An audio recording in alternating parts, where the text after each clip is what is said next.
50% of them die from cancer, which is an inflammation-related health disorder. We have to find a way to bring the earth inside because we are not going to go back outside. You know, the hot burning pain does not exist when you are grounded, almost by 300% on the average, when you're grounded versus not grounded. When you stand barefoot on the earth, then your body conducts Earth's electrical energy.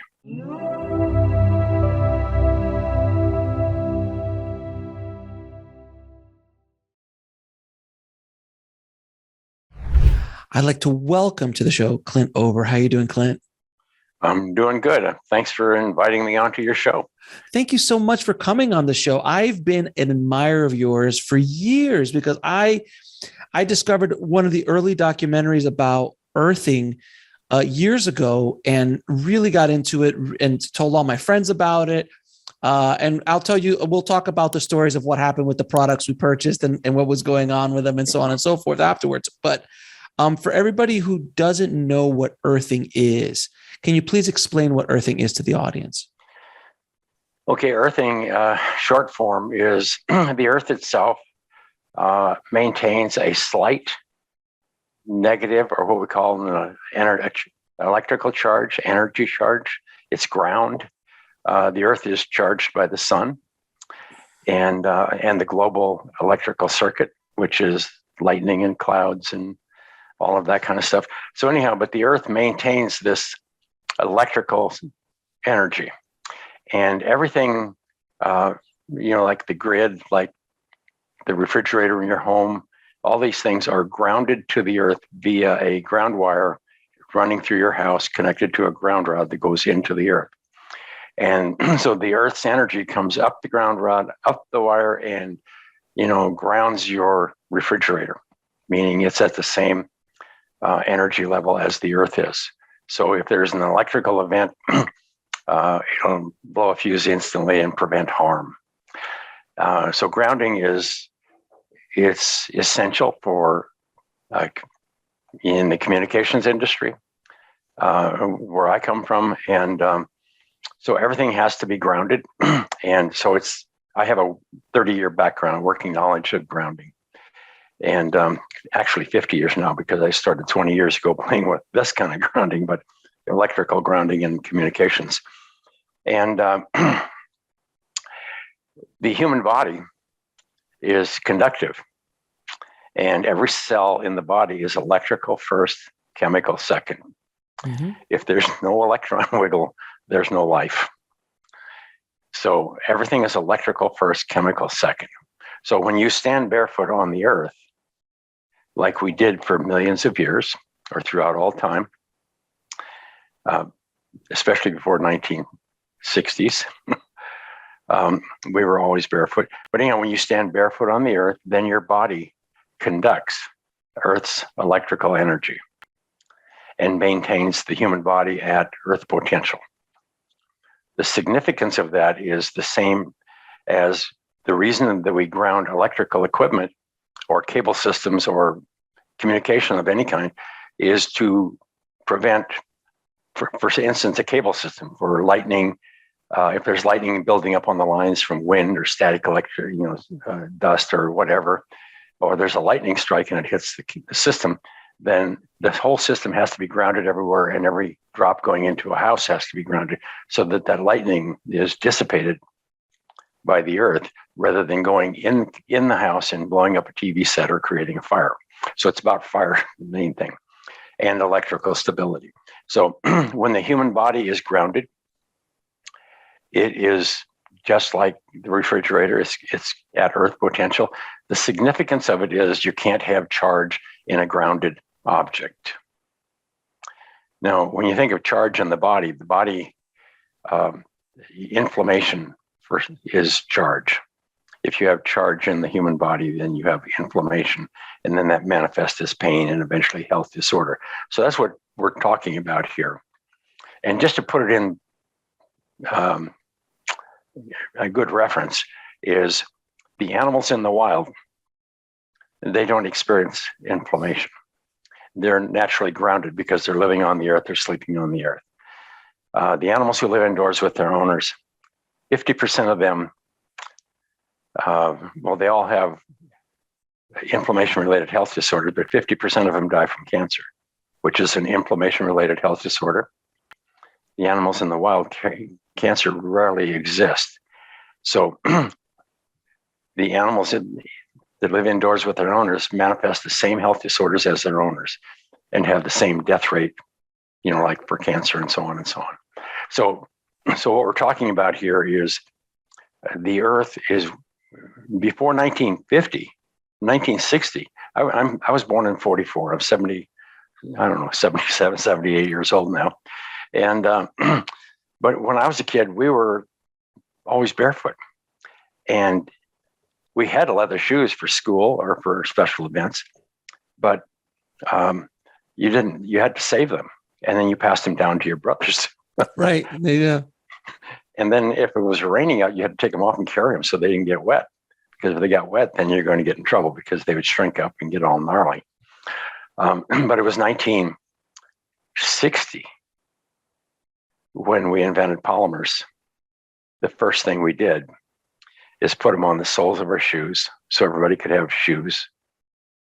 And then we created the polymer-based carpets, the old green and orange and brown carpets that used to be around. And so in the process, we began to insulate ourselves from the earth. We lost our ground.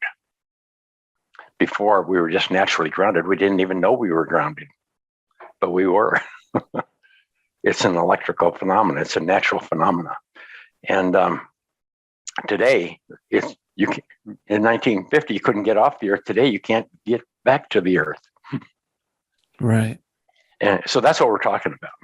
So how did you start this journey? I mean, you obviously started as an electrician in the communication business, understanding what grounding was, but what made you come? Because you're basically the father of earthing, of grounding.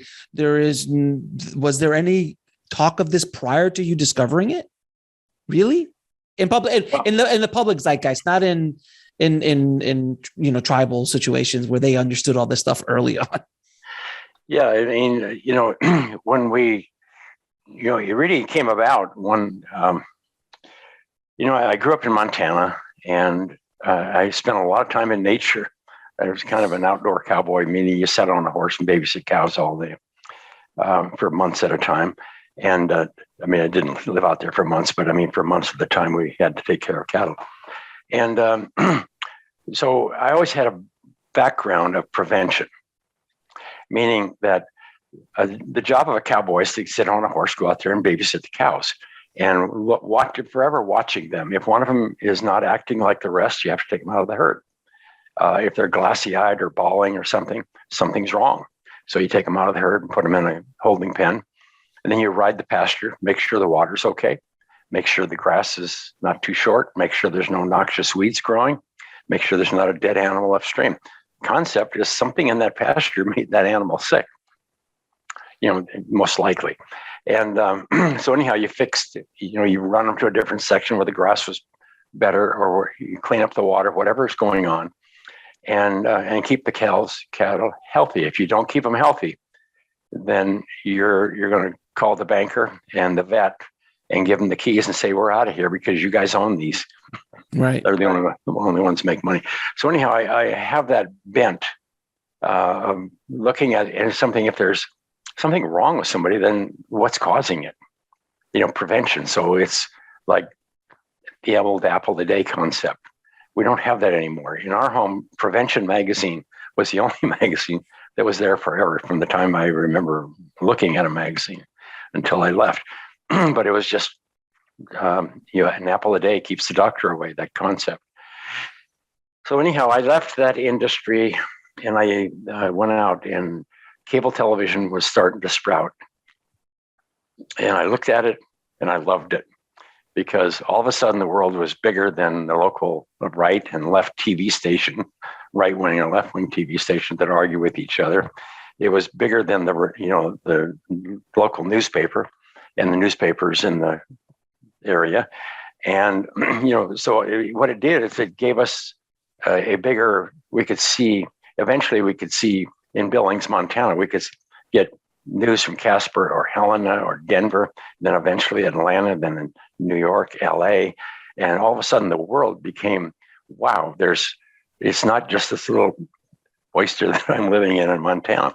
I could see myself and I could just experience The world. something bigger. The world's bigger than what I thought. Right. And I'm a part of it. And this is how I relate to it. A lot of it's good, a lot of it's bad. It doesn't matter. It just is. So go for it. But anyhow, so I fell in love with cable television. And I spent 30 years in that industry. And we would build cable systems anywhere and everywhere across the United States.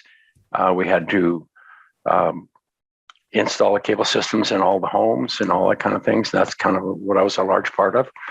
And but anyhow, it was just, I fell in love with it. So, but anyhow, after 30 years, my real claim to fame in that industry is I went around the world and collected all the data services.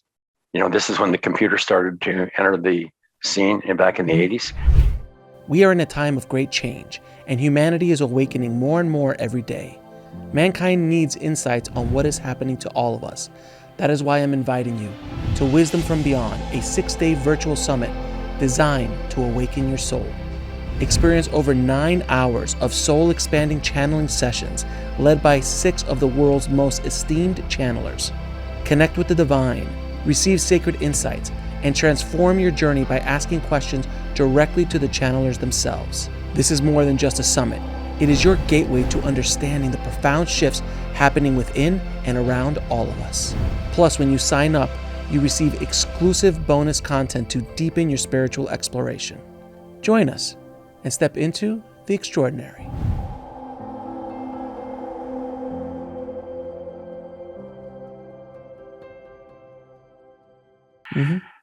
Early 80s, 1979, 80, somewhere back in there. But anyhow, I went around the world. I looked at the computer, bought them for my kids. They were stacked up in the closet. I bought everything from them. But they quit using them after a while because of the games or whatever. And nobody's going to do a checkbook on a computer. And so anyhow, I looked at it one day and I said, that's a TV set without a signal. And so I had this brainstorm because I was involved with wire services, newswire services. So I went around the world and collected distribution rights for every wire service in the world, including TASS from Russia, Shenhua from China, everyone in the world, UPI, AP, TV data, horoscopes, whatever it was that went across the newswire. We brought them all into Boulder, Colorado, put them in a unified data stream, bounced them up off the satellite and down to the cable system. And then we gave the cable system a little piece of software that they could put in their Apple or their Commodore 64 or whatever it was. Right. And they could put in the stocks that they owned, or if they were into sports, they could type in sports teams. And then, so it would read the data stream and you could create your own newspaper. Oh, wow. That's pretty awesome. Okay, it was called Express Information Systems. McGraw-Hill was my partner. But anyhow, what we did is we created the cable modem. Before that, there was no modem. Wow. So that was it was a big deal for the cable industry. Yeah, the cable modem is not a bad. Yeah, you can't really do much without it at that time. But at the time, though, the internet was just now sprouting up a little bit. We didn't know what it was in the cable industry. We would just, what is this thing? And then all of a sudden, the world changed fast. Yeah, obviously. Furious. So how did grounding get? How did you understand? How was you grounding? Okay, computers so anyhow, and stuff? I was in that industry for all that time. And then one day I was 50 years old and I had a tooth. They had to do a root canal. Oof. So I went in, and about a month later, I started to get very, very sick.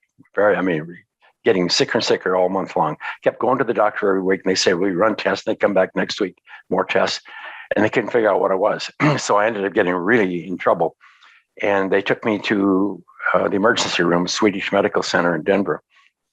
And they said the next morning, they put me in a CAT scan, and they found out I had a big abscess in my liver from the tooth.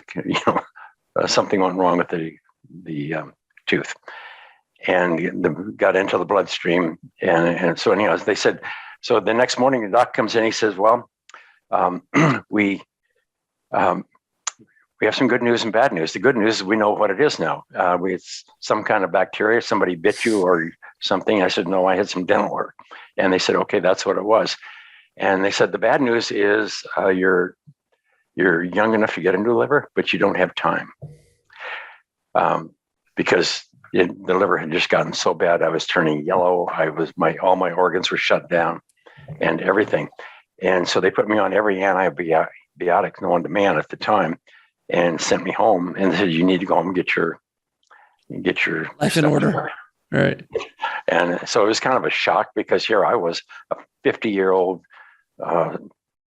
king of the mountain guy in Denver, Colorado, in the cable television industry, which was a big thing back then. And so anyhow, it was a shock. But a few days later, after I got home, a young surgeon office called from Swedish Medical Center, and they said, we would like to do some experimental surgery because we think we can go in and cut out most of the bad liver and take what's left and then see how fast it'll grow back and see if there's a way to. And so I had no choice. I said, it's this or nothing. And because I was going on and I was in a lot of pain. And so I went in, had the surgery, and I survived. Obviously. They cut out in your main lobe of your liver, you got 6 little areas, the recision. So they went in and cut out 5 of them. And the main one connected to the artery, they saved that, wrapped it up in what was left. And it took me, a couple of months just to be able to walk. Have enough energy to walk and move around freely. And then about 5 months to walk a mile. And the liver grew back 100% in 6 months. Amazing. It's the only organ, I guess, it does that. Yeah. So I survived. I got a new liver. At 50 years old, I got a new liver. My liver totally regrew itself.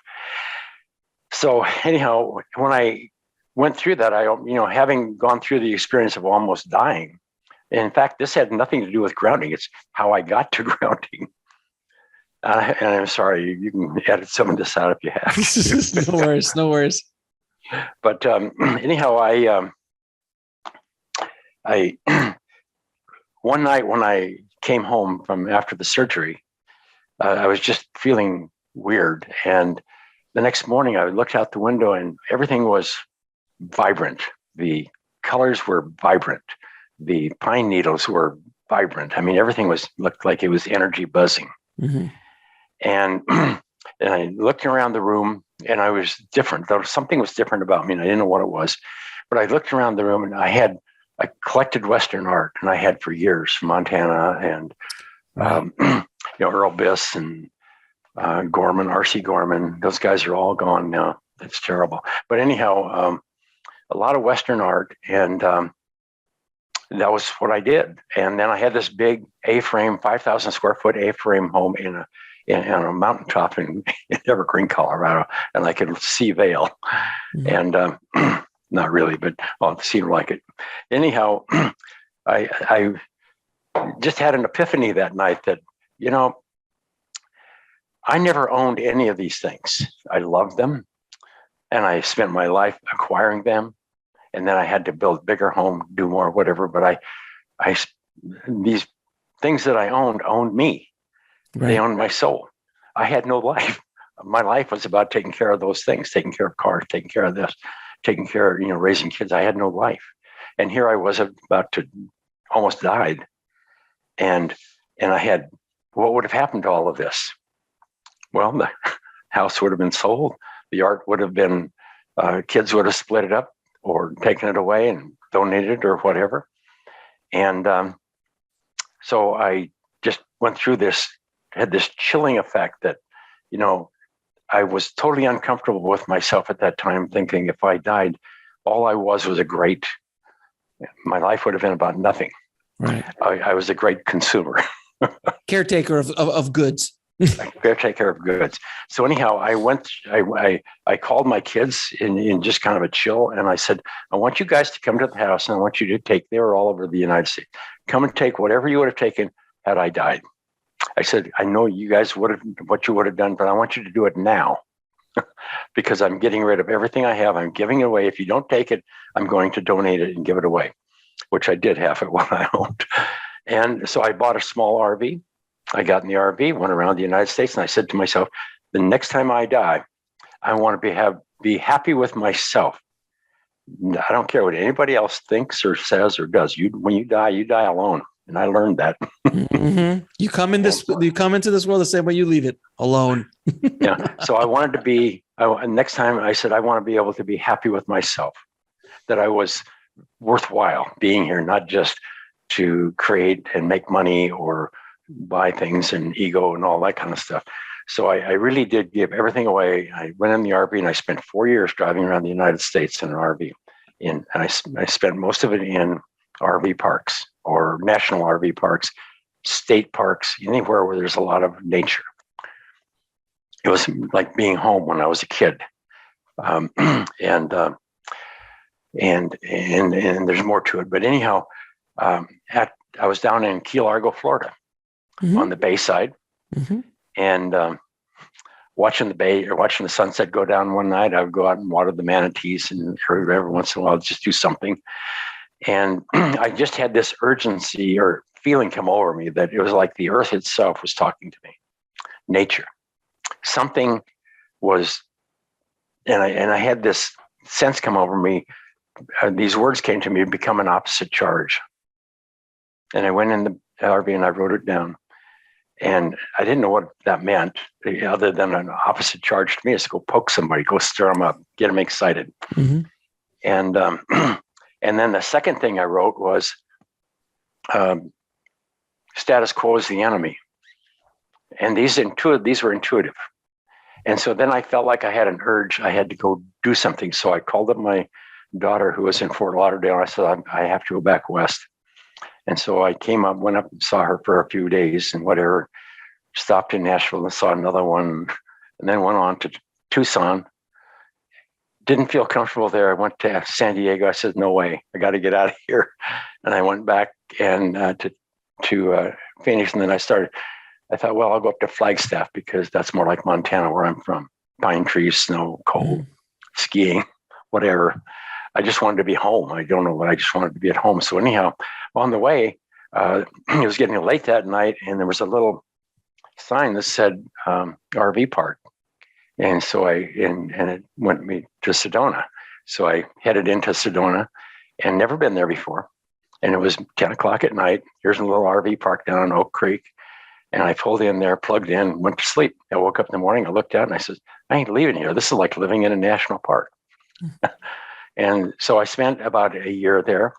And in order to entertain myself, I would go, because I had a background in stage lighting when I was a kid. And so I'd go into the art galleries, great art galleries there, and I love art. And I'd go in there, and you'd have to have a baseball cap because they had all these lights on. You couldn't see the art. They were burning it out. And it was just too many lights. And so they were having some really famous artists coming in. And I talked my way into letting them relight the gallery and get rid of all the lights and then just put the art up and then bring the art up, bring the presents. And so I accidentally created a little company called Best of Show. And I ended up lighting galleries from Scottsdale to Sedona to Tahoe and wherever. So I had fun. But anyhow, I was working with electrical. I was back working with electrical. And that's how you discovered grounding for the human body. Yes. So I was one day I was ordering some parts from a light distributor in Phoenix, and I was playing with the computer, and the computer would keep crashing. This is back in 97, 96, 97, back in there. So they weren't grounded. None of the computers were grounded. So if you had static electricity on your body, you would touch the keyboard and it would glitch up. Then you would have to shut it down, bring it back up. And that was pretty common. So I recognized that it was static electricity. So I put a piece of copper tape across my desk. and I connected it to a wire and connected it to a ground. So anytime before I touched the computer, I'd put my fingers on the tape and discharge any static electricity in my body. Then I could go to work and the computer would keep running. And then after I put that order in, I went outdoors and I was sitting across from Tlaquepaque there in Sedona, and a tour bus pulled up, and I was sitting there on a chair, and I just watched them, the whole stream of, I think they were Japanese tour, tour group. And so they were kind of short, but they all had these big white Nike shoes on. And for some reason, I fixated on the shoes. And I said, and again, this is intuitive. This came to me. I don't know where it came from. I wonder if there's a consequence to us no longer being naturally grounded about us wearing these shoes. Because when we wore these shoes, I knew we were not grounded because we had to wear shoes when we did certain things to prevent from being grounded.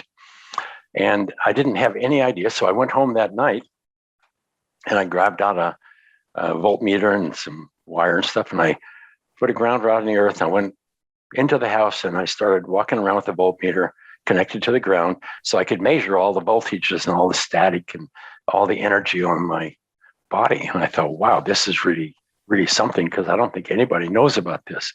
Then I went into my bedroom, and that was where it was the worst.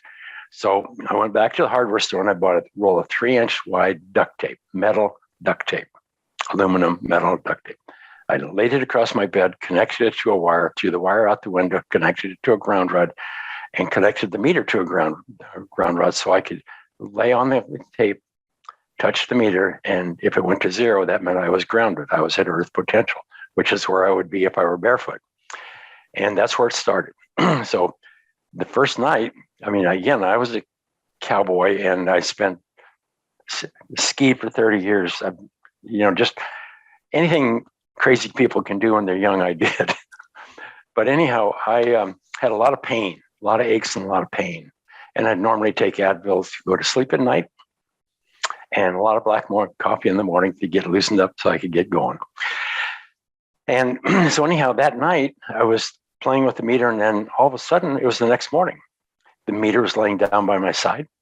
And I said, wow, there's something going on here, because normally I can't fall asleep, but I just immediately fell asleep. And a couple of days later, I kept doing that. And then a couple of days later, I had a couple of friends there that I had met.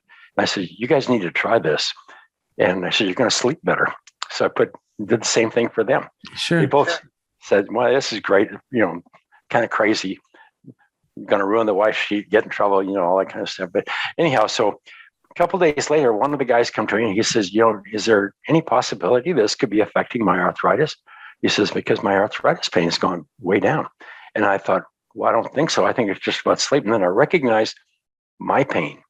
Most of my chronic pain was significantly reduced. And I said, well, there's something really going on here. What is it? Because I never heard of this. And so I went down. Back then we had AOL and Nexus Lexus. You had data retrieval. You had to go Sure. pull stuff up. And so I started researching grounding the human body in pain. Nothing in the literature whatsoever. The only thing they ground the body for is if you're going to have cardiovascular, open heart surgery, anything, they have to ground you. So really? So static electricity doesn't leak in and create a cardio event.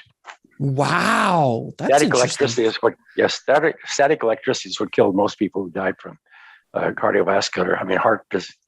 Heart transplants in the 50s. They didn't even know that static electricity existed. Wow.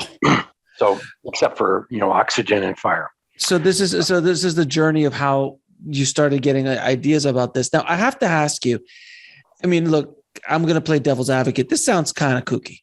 Oh, it is. Yeah. It sounds kooky. But the one thing that I found interesting about when I started doing research about this is that there is scientific testing behind it, peer reviewed experiments. Can you talk a little bit about what those are and what's the science behind all this? Like, there's actual proof, not just you going, hey, I stuck a thing in the ground and I feel better.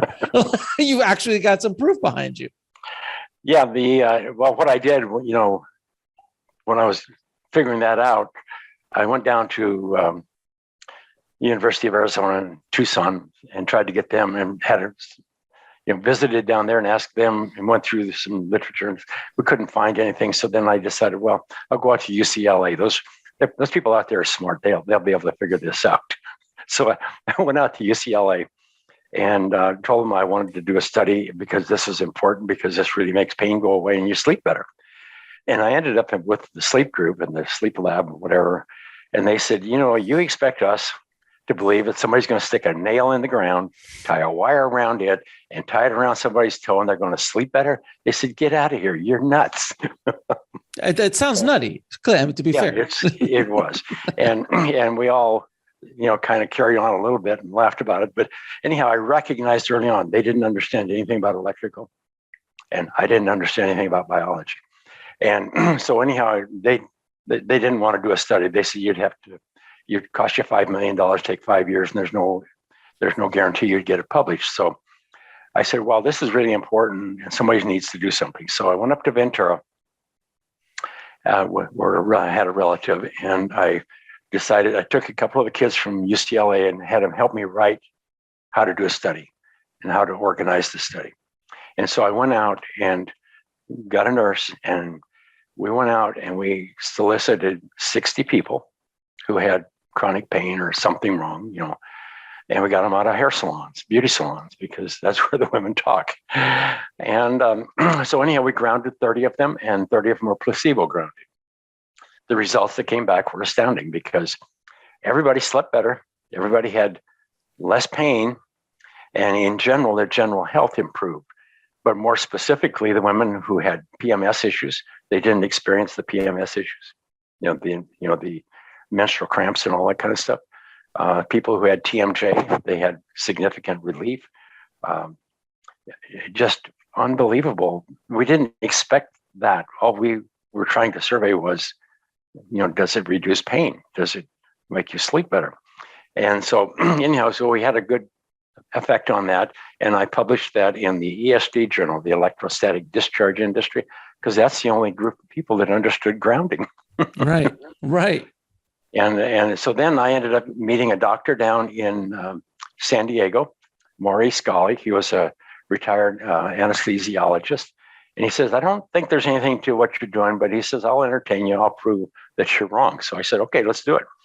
And so we took a group of women and a couple of guys, and we measured saliva every 4 hours for 24 hours. So we had a profile of their 24-hour saliva secretion profile. And then we grounded them. And then a month later, 6-8 weeks later, we came back and measured their cortisol on them. And so what we found out is, before, everybody's cortisol was like spaghetti. That's your fight or flight. That's your stress hormone. And then after they were grounded, everybody's cortisol synchronized into a nice rhythmic bands. Elevated in the morning, lowest at midnight, where before it was just like spaghetti.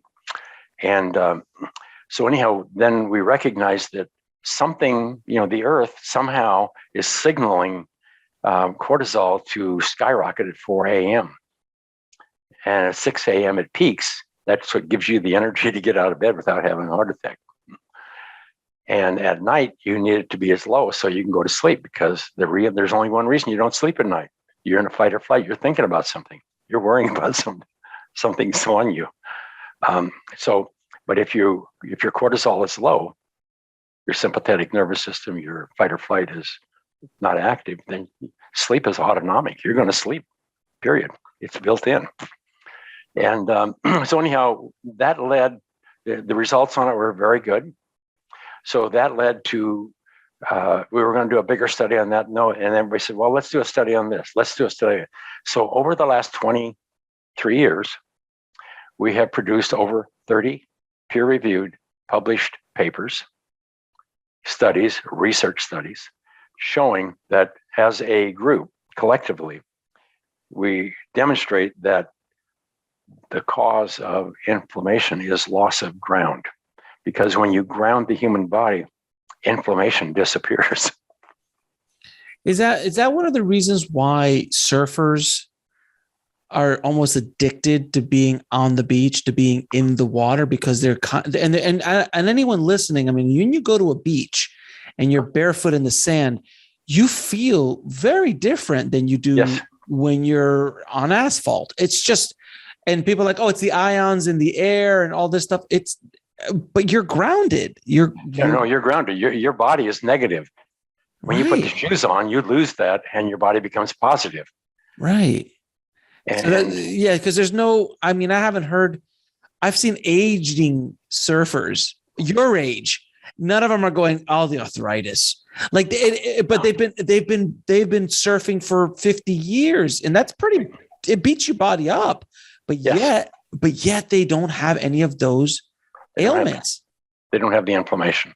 Yeah. And so I want you to talk a little bit about inflammation, because I've talked about inflammation on the show multiple times in different kind of, within your gut and within other things like that create and how you can help with your inflammation. But can you talk about what the damage of inflammation does? Because a lot of people just think of inflammation as I broke my ankle, I get a swelling, that's inflammation. Yeah. What is this everyday inflammation that we all deal with every day? Yeah. Well, there's two kinds of inflammation. You have the oxidative burst. So if you have a pathogen in your body, the immune system is going to send a neutrophil, a white blood cell over, and it's going to encapsulate it, and it's going to release reactive oxygen species, which are electrically charged, highly charged, molecules that can rip electrons away from a pathogen or a damaged cell and destroy it. That's how the immune system works. That's normal. That's an oxidative burst. It's not inflammation. The word inflammation means inflame, body on fire, body in flame. So, but a lot of people confuse the oxidative burst with inflammation. So inflammation, it starts out with the oxidative burst. You had a damaged cell, or your body has to replace some unbelievable amount of cells every day. These are done by white blood cells. They clean them up, take them out. If you have a pathogen and you end up with a flu or any of these things, you get sick and you have these horrible things. That's your immune system is going in there, and there's a war going on in your body, and it's these white blood cells going over and battling it out with the pathogens or the viruses or whatever. And it's all this process of white blood cells releasing reactive oxygen species. And it's not a problem when you're grounded. That's normal, and it happens whether you're grounded or not. But if you are not grounded, and if there are any remaining radicals left over from an oxidative burst in 3 or 4 nanoseconds, it's going to start, it's electrically charged. And now it's going to grab an electron from the closest source.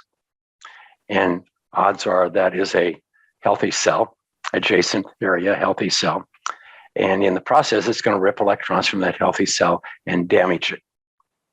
Then metaphorically speaking, the immune system, the cell screams out to the immune system, hey, something's still here getting me. So it sends another neutrophil over and cleans up that situation. And all of a sudden now we have the collateral damage is continuous because it's just a chain reaction. It's like burning a log. Right. And so then basically, and then of course with our diets, what we do, our environment, there's constant things attacking us internally, things what we eat or our environment or pollutions, those go into our systems. Those create some sort of inflammation of some sort or effect that the immune system has to keep going. And because we're not grounded, that fire just keeps flourishing and flourishing and flourishing and causes more illness, which then causes more this or that. And that's where the chronic pain starts to come involved. Yeah, I can say after 20 years of research, and I have grounded unbelievable amounts of people around the world, I can say that if you have any pain in your body is suffering from some kind of inflammation. Sure. If you have low energy, if you have whatever, The only way you can have inflammation in your body is something has compromised your immune system to the point that it can't maintain health. It can't clean up the mess. So once inflammation starts, then your immune system becomes overwhelmed, and now it's busy trying to put out the fire that it itself is feeding, because it is no longer grounded. It no longer has that resource of free electrons in the body, that natural level of free electrons in the body to reduce and prevent damage to cells from an oxidative burst. When you have like a cold or something going on in your respiratory, so you have millions of pathogens or whatever in your lungs, and so you have cytokines in there that are trying to destroy them. But in the process, the excess radicals from the cytokines, if you're not grounded, then you create this flare, this respiratory flare, and like asthma and so on and so on. I hope I'm making this clear. Saying it clearly. Yeah. You're just talking about there's just inflammation in general, and that inflammation. I just had a blood test a little while ago, and my nutritionist was saying you've got inflammation, and you've got to do something about inflammation. Sure. Inside we're seeing it in the testing, and it's something that you really need to do. So I noticed that, diet changing, you talk about something like leaky gut, which is a big problem, and all these other things that are creating inflammation constantly in your body. The diet is you eat bad food, it's going to create inflammation in your intestines. That's true. But if your immune system were healthy, correct, not a problem. Not a problem. Exactly. Everybody's chasing the wrong animal here. Right. First of all, was the EMFs. EMFs are killing anybody. There are no dead bodies laying anywhere from EMFs or dirty electricity or all this nonsense. The dead bodies are all stacked up from inflammation-related health disorders. Correct. In 1960, the visits to a general practitioner were infectious disease, childbirth, and acute injury. Today, 99.9% of all visits to a general practitioner are for an inflammation-related health disorder. Yep. That's what this big institution, this medical institution out there is all about. In 1950, we didn't have any of this stuff. We had osteopaths, we did, whatever. But anyhow, the point is, inflammation is creating your immunity. Because you are no longer grounded, your body is on fire. You got to put the fire out. You got to flood your body with free electrons. Go dig a hole, put your feet in it, or go sit on the earth, put your bare feet, bare hands, and stay there until the pain goes away. Because you can't have pain if you stay grounded. It goes away. The body returns to normal. Let me try to create an example. It's like a lady with MS. Mm-hmm. Lots of them. Those are one of the people I work with the most. And it's just because it started out that way and it's spread amongst that group. But anyhow, a lady who has MS, she comes in and her arms are, and she's in pain, and it's a terrible thing. It's a terrible disease. So anyhow, I've done enough of this now that I can put a patch on her hand, and in 30 minutes, I know that the pain's going to come down, and she's no longer having to control it so much, and her blood's going to change. There's lots of things that happen when you ground. Your blood viscosity normalizes, like in the animals in the wild, and your respiration changes. Your O2 saturation comes up. All kinds of things. But anyhow, I can honestly tell this woman with MS within 30 minutes. I said, you no longer have MS. I don't care if she had it for 30 years. You no longer have MS. Because as soon as I put that patch on her, her body's being flooded with free electrons from the earth. And they equalize throughout the whole body. Now, when the neutrophils are going in there, and before they were oxidizing the myelin sheath and exposing the nerves.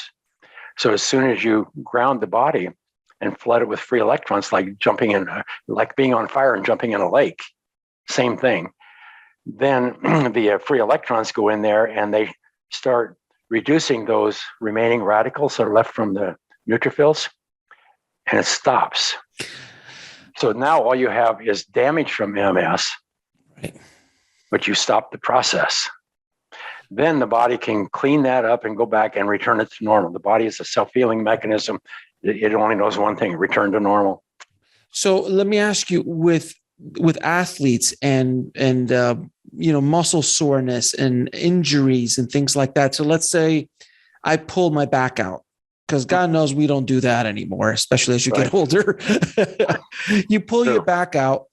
If I have, like, let's say my lower back on the left is really tight or something like that, obviously you can roll it. Obviously you could do something, but if there's an injury, specific pain, maybe chronic pain, can you put a patch in, connect, ground it, and within 30 minutes to an hour, you're going to start feeling better? Just put it on the bottom of your foot. And that's the best way to do it? Yeah. Because that goes throughout the whole body. Don't put it exactly on the area. You have to realize, if you have kind of a back pain, if you didn't fall off a bicycle or a step ladder or something and hurt yourself, then what you have is it's really more mental related. It's muscle tension and stress. And so you're holding your tension in your body, and then you move or whatever, and then it pulls a muscle out of, and whatever, stretches it or whatever. So what the grounding is going to do is going to calm your sympathetic nervous system, your fight or flight. Then you're going to feel better, and you're going to let go some of the tension. And that will release the pain. That would help to release it. If it's, that's a different concept of grounding. So, and then as far as athletes are concerned, are there professional athletes using grounding in their kind of system of recovery? Oh yeah. I mean, we've been grounding athletes more than anybody. I mean, they don't talk about it much, but it's like the Tour de France. We started grounding them in 2003. And we grounded the U.S. Postal Team and the Team Discovery for, I think, 8 years. And it was remarkable. They finished the races. All the riders finished the race. But at night, what would happen is, they go in front of them on a hotel, different hotel, because they're different hall at the hotel every night. And so you would ground all the beds, run ground wires, ground the beds. And so when the athletes would come in after triage or whatever, then they would go to bed and they put patches all over them where they had injuries or problems, or if they had road skid burns. And so they actually put it on. They put grounding patches on the actual places they had the injuries. Yeah, they would have like sometimes 4 or 5 because the injuries were great. Sure. And some of them were open wounds and all that kind of stuff. But the main thing is they got up in the morning and they kept going, because when you ground the body at night, your body's flooded with free electrons. And the body at night, that's the 90% of your healing and recovery occurs during sleep. And so the body, when you reduce the inflammation in the body, and then the body's got all these resources and all these electrons, then you can heal. You'll have a 70%. What would normally take 24 hours you'll get the same effect in 8 hours of healing. So give you an example. If you have a wound or surgery or anything, you put a patch next to it. You don't have the Vicodin pain. The hot burning pain does not exist when you are grounded. The reason is because you do have that pain that says, leave me alone, don't bother me, but you don't have that screaming pain. That pounding, that aching pain. So that achy pain, what that is, that's inflammation, because the neutrophils are going over there and trying to clean up the damaged tissue. And in the process, there's excess radicals. So it's creating more damaged tissue as it's trying to heal. And so it really slows down the healing process. But when your body is grounded and the body is flooded with free electrons, then you don't have that. The Earth's free electrons instantly neutralize those remaining radicals before they can damage any normal tissue. Right.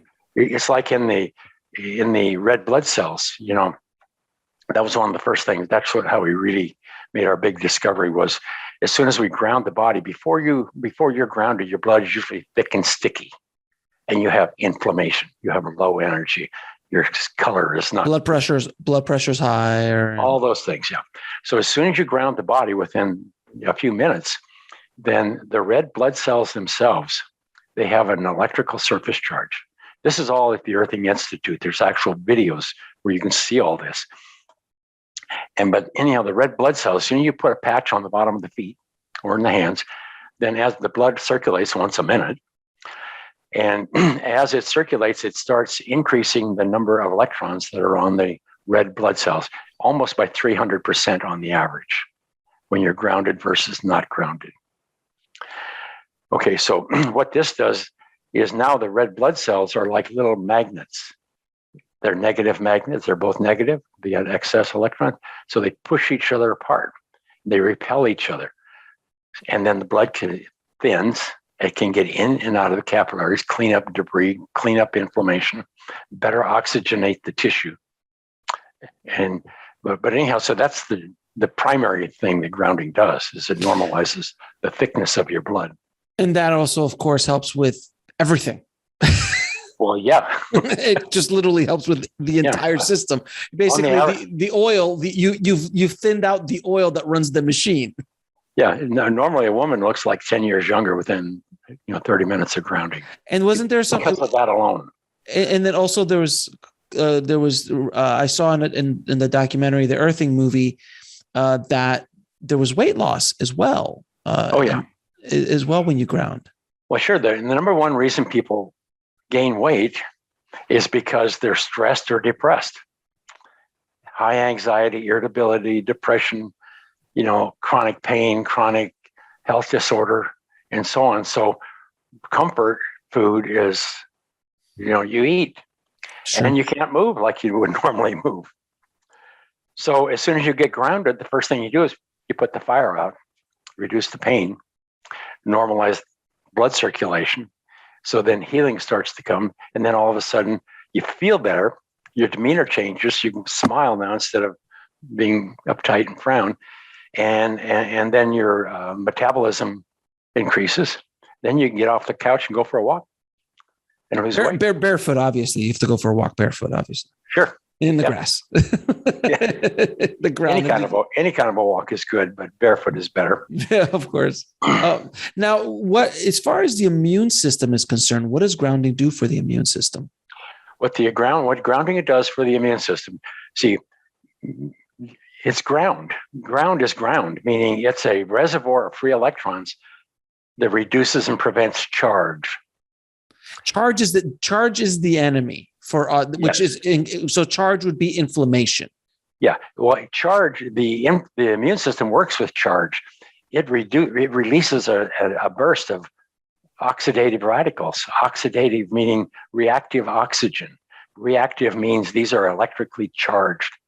This charge is so supercharged that it can rip electrons from another cell. That's remarkable. That's huge voltage. So that's how the immune system works. It reduces pathogens and cells by oxidizing, by burning them up, oxidation. Because there's collateral damage, if you have free electrons and the body's fully grounded, then every cell in the body, like the red blood cells, there's an abundance of free electrons. You can't damage the cell because it's going to donate some electrons and reduce those remaining radicals. and they go away and there's no damage. So can you also talk about adrenal fatigue? Because I've had my own experience with adrenal fatigues, and I've had my doctors and stuff talk to me about, because you get exhausted, you get fatigued, and it's just the abuse on the adrenal glands. What does grounding do for the adrenal fatigue? Okay, I usually tell a story, and I tell this primarily for the women, because they all suffer from adrenal fatigue. So your sympathetic nervous system senses everything in the environment. Every sound, every noise, change in temperature, you name it. Anything going on in the environment, your immune system is going to sense it. It's like a lie detector test. You know how your body is so sensitive. And so the body, it kicks off the fight or flight, elevated cortisol. Anytime you feel something, there's a little spike of cortisol. And if it's loud noise, there's going to be a bigger spike. Or if it's a fight, or if it's whatever, then it's going to be flood the whole body instantly with all kinds of. So like when you see these prank videos on YouTube and someone just gets shaken up, the adrenaline that gets rushed in and all all that goes in there. Yeah. So anyhow, then you have a parasympathetic that releases. These are tied to your adrenals. And so the adrenals have limited resource. The sympathetic nervous system it's running 24 hours a day, television, all that kind of stuff. We respond to that too. That's why there's so many heart attacks at watching football. but anyhow, the sympathetic is pumping cortisol like this, while the parasympathetic is releasing hormones to dampen that cortisol, to give you time to think, do I run or fight, or is this a real threat? And as time goes on, if you have stress, you have chronically elevated sympathetic, right? Your life is your eighth personality, you're chronically excited, but your adrenals are going to become exhausted. Then the parasympathetic the cortisol is going to continue, and the parasympathetic no longer has a buffer. So then eventually you're going to start feeling anxiety and irritability from the cortisol, and eventually inflammation. And the inflammation creates pain. The pain creates more anxiety, irritability, more cortisol, and whatever. And so you kick off this inflammatory cycle. And so the adrenals are never given a chance to recover. And so you're on your knees all the time. And so here's a story I tell the women. I said, you need to to help them understand.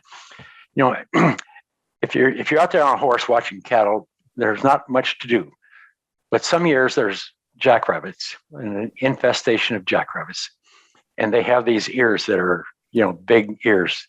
You can see them. They're sitting there eating grass, like that's what they do. And then there's always, where there's rabbits, there's coyotes. The coyotes eat the rabbits eat the grass. So anyhow, the coyotes are always sneaking up on a rabbit.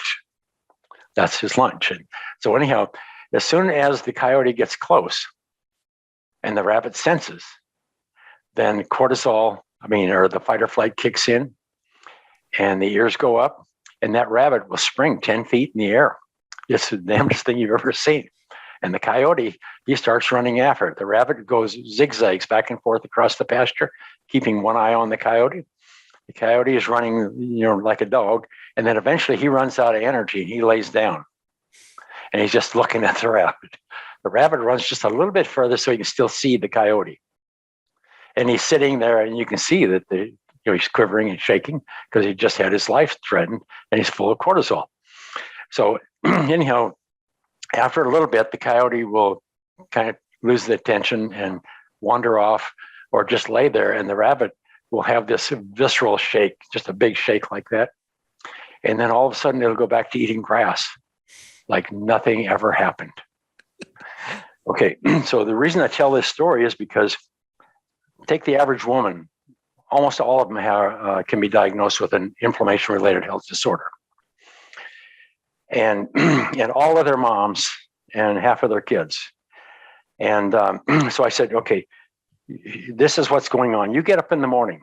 The first thing you got to do, the average customer who buys a grounding product is 35 to 55-year-old female. 99%. Men do not buy these products. These are women products. And because their bodies are in pain and whatever, and they've got the autoimmune diseases and so on. But anyhow, so you get up in the morning, and the first thing you got to do is get out of bed, and you got to get the kids ready for school or whatever's going on there. You got to get the husband out if you have one still. 80% of the women out there now sleep alone because they have so many health problems. They don't have a normal life anymore, right? Because of their stresses and all the problems that go on now. And so anyhow, so get the kids out of the house, get them fed, whatever. Then she's got to get herself ready. And she has to work today. Almost all the moms have to work today. And so she gets herself presentable. And all the time she's using hair dryers, and she's on carpets and static electricity and all this kind of stuff. Most of the time she doesn't eat properly. Anyhow, so she's running out of the house, put shoes on, run out of the house, get in a car that's got carpets and lots of static electricity between the clothing and the seat. You're building up huge amounts of static electricity, even though you can't see it and feel it, huge amounts of static electricity. Then you get to work, you run in, and then you got the traffic on, while you're going. Oh, stress. Yeah. Stress, hangs, road rage, all that kind of stuff. That's because they've been supercharged with static electricity and they really want to kill somebody. But anyhow, then she goes into the office and sits down at the desk, kicks off the shoes, whatever, but she's on a plastic mat on chairs with plastic material inside of them, fluorescent lights and all that kind of stuff. And so her sympathetic nervous system is just going 100 miles an hour. And then she drinks coffee. Yeah. Then she drinks coffee. And then she's burned out by the end of the day, makes it home.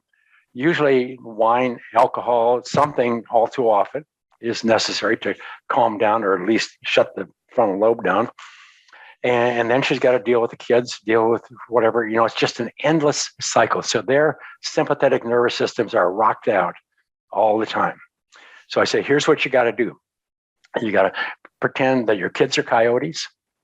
Your phone's a coyote. Your boss is a coyote. Your customers are coyotes. The mailbox, when you open it up, coyotes are going to jump out at you. Electric bills, whatever. So your world is full of coyotes. So what did the rabbit do to survive? He put up with the chase. He did the chase and everything. But all of a sudden, as soon as he could, he sat there and he grounded out the cortisol and shook it off.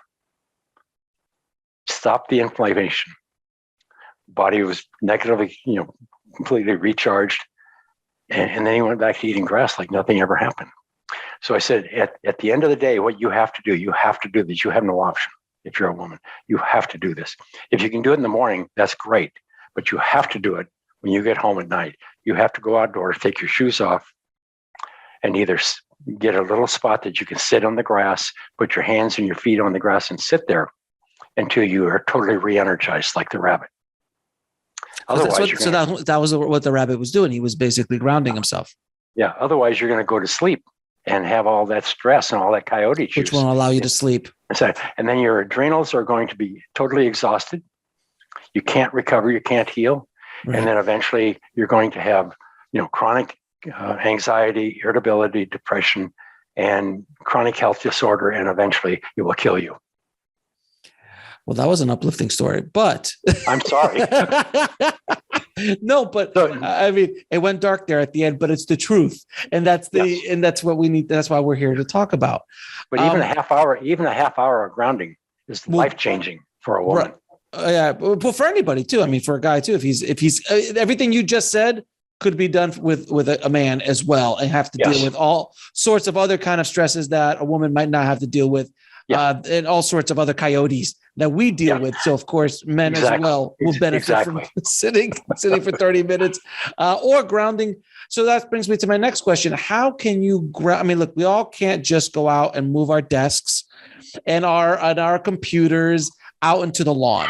No. So how do you ground indoors? Okay. This is absurd. What I'm going to tell you is absurd. Today, we have to find a way to bring the earth inside because we are not going to go back outside. So in the process of doing our studies, we had to develop ground planes, create grounded mats, devices that you could sit on, stand on, or sleep on. And in the process of doing that for our studies, all of the researchers and the subjects, and they wanted the products because of what they experienced. And then they come back and they wanted them for their relatives and so on. And so over a period of 20 years, the demand built up and we created an accidental business. So what we do here, what we've done is we have, you can go to earthing.com and they have, a good variety of their carbon mats, We used to have silver and cotton and all those kind of things, but we quit making those because they don't last very long and they're too expensive and they're not effective. And too many people don't realize when they're not working, and so on and so on. So anyhow, we had to eventually, as time went on, we recognized that the number one thing we could do for anybody is to ground them while they're sleeping. Yeah. And the best thing about that is they don't have to do anything except lay down and go to sleep. And so we concentrated on creating something for people to sleep on. So we have a black mat that you can, people whose health is very compromised, I tell them, I don't care what, just go to bed, sleep directly on it every night. Your body adapts in 10 seconds and forget about it. You don't feel anything after you go to sleep or after you lay down for a little bit. Right. Or you can put it underneath your sheet. And if you're fairly healthy, that's fine. But if your health is really compromised, I recommend highly just sleeping directly on it. And I say this from 20 years of experience working with people that have every kind of a chronic health disorder that you can imagine. And to watch them recover in days. You just stay grounded. You stay grounded until the pain goes away. You sleep, get on that black mat, and you stay on it until the pain goes away. Is that the reason why when people go on vacation and they go on the beach and they're hanging out at the beach and they're walking barefoot on an island somewhere and they're like, man, I felt so good on vacation. Yeah, their blood normalized. There's oxygenation. There's no coyote. There's also no coyotes. So there's no coyotes. Yeah, coyotes are bad. You need to remove all the coyotes you possibly can from your life. Now, and by the way, so all these products, and I'm asking because I use these products. They connected to the grounding outlet of your electrical outlet, which is there's a 3-prong outlet. The bottom part is grounded, and you actually give a little product. You have a product to test it to make sure it's properly grounded. You plug that in, and then you're ground. It's that simple. Yes. Yeah. It's really, you've got an outlet checker to test it to see that there's a ground. And then you connect the ground cord to the ground with a little adapter. And then there's a cord goes to the mat, and you snap the cord on the mat. And then the mat is conductive. So the electrons or the energy of the earth is going to come up the ground wire, up the ground rod, up the wire, onto the mat, spread across the mat. And then when you lay on it, it's like laying outdoors on the beach. And then you could sleep like that every night. You can sleep like that every night. And you can heal and you can heal and recover. I can't say, I wish this were free. I wish I've given away millions of dollars of this stuff anyway. I can't do it anymore. But, I really, this is so important to our kids. It's, autism, ADHD, ADD, these are inflammation-related health disorders. Mm-hmm. Lupus, MS, cancer, cardiovascular disease. These are all inflammation-related health disorders. So the most important thing anybody can do, forget about everything else until you can it's like breathing oxygen. You have to have it. You have to have electrons from the earth. It's part of who you are. Your immune system evolved in a state that you were always grounded. It always had that resource. And you've taken it away now. The immune system is no longer grounded. And it's called autoimmune disorder. And there's a lot of that going on in the world today. Yeah. 90% of all women have an autoimmune related health disorder. And us guys aren't doing much better. Well, I work primarily with women. The guys all say, this is crazy. If this were true, I'd have known about it. Somebody would have told me about it. Get out of here. You're nuts. But eventually their wives ground. The key to it is the wives ground the man. Don't try the ground man. That's not going to work. Or you got guys like me who are curious and want to help themselves. And I'm like, hey, I hurt. Let me figure it out. Yes. I'm simplifying the situation. I understand. Yeah. There's lots of men that are grounded, but it was their wives and their girlfriends who grounded them. And for me, it's the opposite. I'm the one that got brought it in and I grounded my wife. Like I said, 1 in 100, there's 1 in 100. They do it themselves. And then their wife says, get that out of the bed. What is that thing? I don't want anything to do with it. Well, the other thing is that when I started the grounding journey that I did, I didn't buy your products. I bought other products on the market. And they were those silver and cotton things. And they did not work as advertised. And then when I started using your products, I go, oh, this is the difference. Okay. So there is a difference. So everyone listening, you really need to understand the product you're buying, because it's not all are not created equal. And specifically that silver and cotton blend, that's all I had. Yeah. Well, those are all on Amazon. There's about 200 China distributors on Amazon. Yep. They knock off everything you do. They don't have to pay tariffs because of Amazon. They go through Amazon. We have to pay tariffs. We do, our products are a little more expensive. We have no control over that. But these products, the Chinese government, they will, they underwrite all this stuff. They try to keep their people busy. I don't know what it is, but you can buy grounded knockoff products for cheaper than we can buy when we buy 10,000 at a time. Yeah, exactly. But the point is they're not going to last. And so what's really important, because of what this does, we knew we had to have a bulletproof product, meaning it had to deliver the goods. If it doesn't deliver the goods, then you've cheated people out of money. But not only that, you're interfering with their health. If they're dependent on you, and this is a poor man's health insurance, not insurance, assurance. Poor man's health. You can't afford everything else in the world. You can't afford to live out the pharmacy and the doctor and whatever, or the health insurance, whatever. You can take your shoes off and get grounded. It's pretty cheap, fairly cheap to do that. Yeah. So this is your no cost way to do it, and your low cost is that's what they told me. The World Health Organization, State of California Health Services. They said, we understand what you're doing, but don't go out there and just scare the hell out of people. You got to give them a no cost solution or a low cost solution. Take your feet off, take your shoes off, go walk on the grass. Yeah, exactly. And so it's been a 23-year mission. Good for you, man. I'm so glad. And I get up every morning, and I'm tired as can be sometimes, but I love it because it's what I asked for. Was I wanted to be able to do something that I could feel good about myself on my way out. And I feel good about what I do now.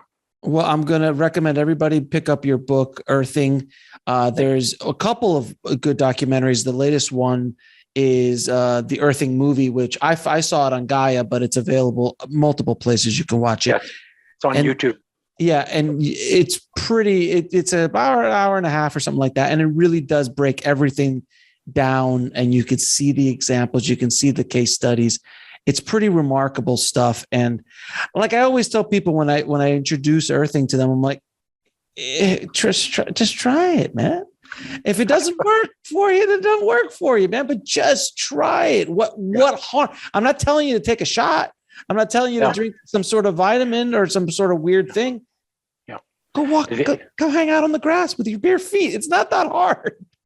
No, it's absurd to think that we have to ground ourselves via products and devices, or something that is so natural and something that was so much part of our life throughout all time. Sure. Before now. And we ground everything electrical. You can't let an employee go work on software or chips or anything unless they're grounded. You got to get rid of the static, But it's grounding in electrical terms. People just are never taught anything about electrical. There's no words. There's no way for them to reference or comprehend what we're talking about half the time. They have to really, is this real? How come nobody knows about it? How come you're telling us? How come it isn't, whoever? And Clint, where can people find out more about what your product, where to buy your products and find out more about what you're doing? Okay, the earthinginstitute.net is where all the studies are, all the resources, tons of information, paper, question and answer. Anybody can send in questions. We also help people who are doing research studies and all those kind of things. And then for the products, they're available at earthing.com. And we try to keep the prices as low as we can, and the products as high quality as we can, as is on the market today. And we have a variety of things from $39 to $199. You can buy a kit that has everything in it. So it's really, That's all. Yeah, you're basically everything you need to ground is at earthing.com. Yeah. Clint, I truly appreciate you coming on the show. I appreciate the work that you're doing and how you're trying to help people around, just humanity in general with what you're doing. I'm so glad to be able to help put the word out about this, and hopefully people will reach out to you. And if they have any questions, you could always reach Clint at those websites. So again, my friend, thank you so much for what you do. I truly appreciate you, my friend. Yeah. Namaste. Thanks for watching. Click on one of the videos below to continue your journey, and don't forget to subscribe.